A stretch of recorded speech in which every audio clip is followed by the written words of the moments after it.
Hello kids! Welcome back to the class of General Knowledge Part 1 and we are back with a new chapter, Chapter 2, Animal Architects. Let's start. So kids, this is Chapter 2, Animal Architects. Architects मतलब कि जो घर बनाते हैं और उनको design करते हैं. Right? Let's start. Many animals build their homes for themselves. ज्यादातर जानवर अपने घर अपने लिए खुद बनाते हैं.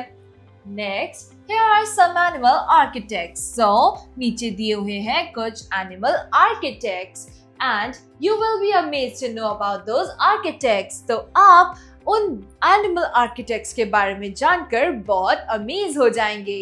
So, are you ready people? Yes, so let's start. Number 1. Gorillas in Congo, Africa. So, Africa में एक जगह है कॉन्गो जहां पर रहते हैं गोरिल्लास. Yes, और गोरिल्लास अपने लिए अपना घोंसला खुद बनाते हैं बच्चों.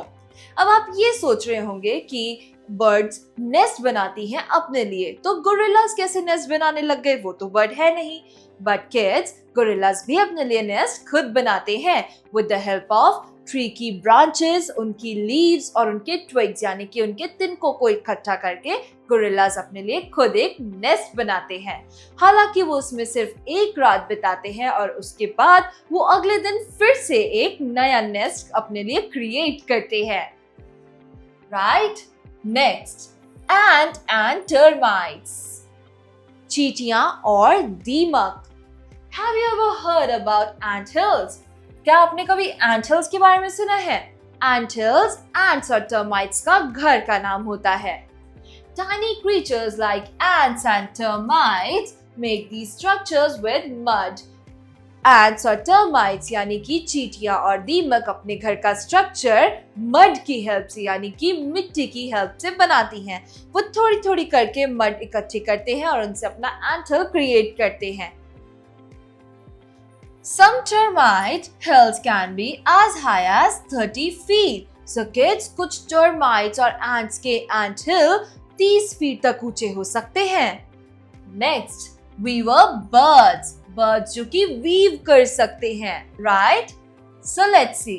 Weaver birds can make good use of their beaks to spin together dried grass, cloth bits, tiny twigs and build their nest. So, weaver birds एक ऐसे बर्ड होते हैं जो कि कपड़ों के टुकड़ों को, कुछ ट्विग्स को और उसके अलावा सूखी हुई घास से अपने घर खुद बनाते हैं. वो भी अपनी चोंच से उसको वीव करके यानी अपनी चोंच को एज अ नीडल यूज करके वो अपने नेस्ट खुद बिल्ड करते हैं. Their weaving is so fine that no drop of water enters the nest even when it rains heavily. So kids, उनकी वीविंग इतनी फाइन होती है कि उससे बारिश का एक भी पानी का बूंद उनके नेस्ट के अंदर एंटर नहीं कर पाता, भले ही बाहर कितनी भी बारिश हो रही हो. Right? Let me answer. You will be amazed to know a bird have the ability to tie the knot. Have you seen these small creatures tying a knot?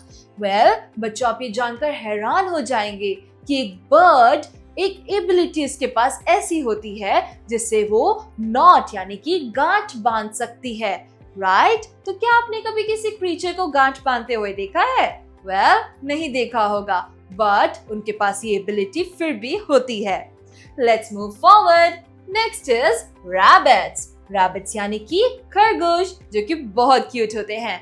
And kids, rabbits जो हैं वो बरोज में रहते हैं यानी कि underground रहते हैं और उनके घर को बरोज कहा जाता है. उनके अंदर वो बहुत डीप और बहुत लंबी फीट्स तक बहुत ही ज्यादा एरिया में उनके बरोज फैले होते हैं. Let's read. Rabbits prefer to make their homes under the ground. उनको अपना घर जमीन के नीचे बनाना पसंद होता है. They dig burrows in meadows and these tunnel-like homes can run for hundreds of feet in different directions.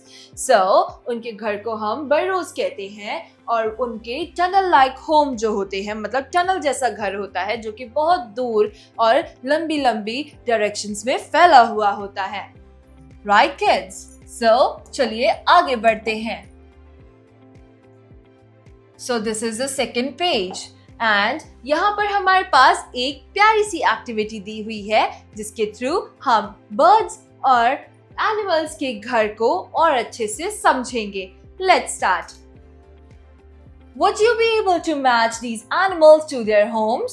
तो क्या आप इन एनिमल्स को इनके घर के साथ मैच कर पाएंगे? Write the letter of the animal against the number of the home. So हमें एनिमल्स के लेटर को उनके घर के आगे लिखना होगा. Right kids? So let's start. Number 1 है एक जिराफ. So kids, हमें यहाँ पर एक जिराफ का पिक्चर दिया गया है. And where do giraffes live? Yes, in the forest. So where is the picture of the forest here? Yes, number 5 है picture of forest. So we'll write G over here. Next is a rabbit.